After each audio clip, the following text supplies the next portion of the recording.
Hey guys, day 13 of the 31 days of Halloween. I've been pretty sick, and that's why this isn't coming out sooner. I actually had to cancel a podcast I had this morning, but I'm feeling a little better now. I think I can do 5 or 6 minute review. So for the 13th day, I watched Gags the Clown. This technically screened last year, but it officially came out September 3rd of this year. Came out the same week as it, Chapter 2. And if you remember about 3 years ago, there were these pictures of this clown that was kind of like all dressed up, really spooky, kind of standing in the streets, and it was like a big phenomenon. And well, this was all perpetrated by this guy, Adam Krause, who was doing a short film at that time. And this film is the feature length of that. And this is his first film that he wrote and directed.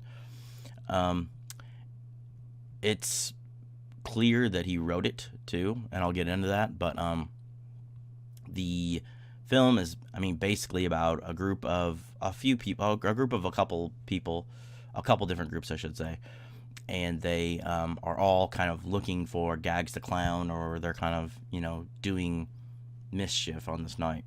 It all takes place during one night in Green Bay, and they eventually find him, and what he's doing is he's kind of methodically killing people, but he has these black balloons.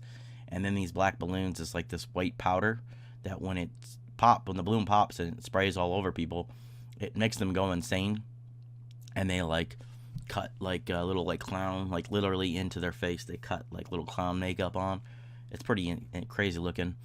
And I actually watched this on Amazon Prime. It was only 99 cents. I usually don't rent movies, but this had a pretty high review rating, and I thought, it's cool. It looks good, so I'll watch it.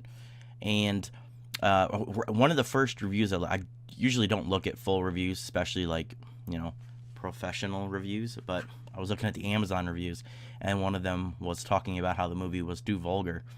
And I laughed at that when I saw it, but when I watched the movie, I knew exactly what they were talking about. It's that Rob Zombie syndrome where every character talks the same, and every single character is like, fuck, shit, damn it, fuck, fucking, and like they all have these super vulgar jokes. It works in this movie. Sometimes it doesn't work.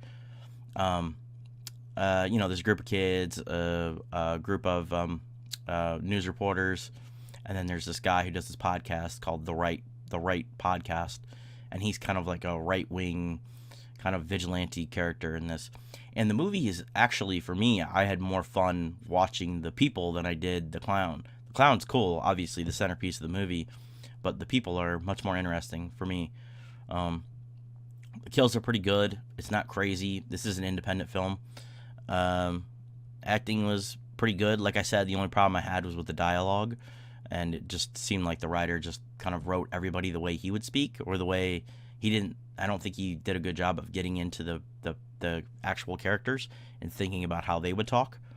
That would be my only major criticism. Other than that, this is a really good movie. Like, probably 3.5, 4. I'll stick with 3.5. 3.5 for me is pretty good. It's better than average, because average for me is 3. It's a good movie. You should watch it, but 3.5 is like, you should definitely check it out, especially if you have like a fear of clowns or whatever. It's a really good indie horror film that technically came out this year. It's only 99 cents on Amazon Prime. So that will wrap up Gags the Clown. For my next review, which will be tomorrow, I am watching Hellfest with Tony Todd. It was in theaters like a year or so ago. I really wanted to see it in theaters. I didn't get a chance, but I'll talk about that tomorrow. So I hope you guys like the review. I definitely recommend checking out Gags the Clown. It's definitely worth checking out. Like the video if you like the review. Subscribe. Like I said, I've got 20 more reviews or so coming out this month, so check them out.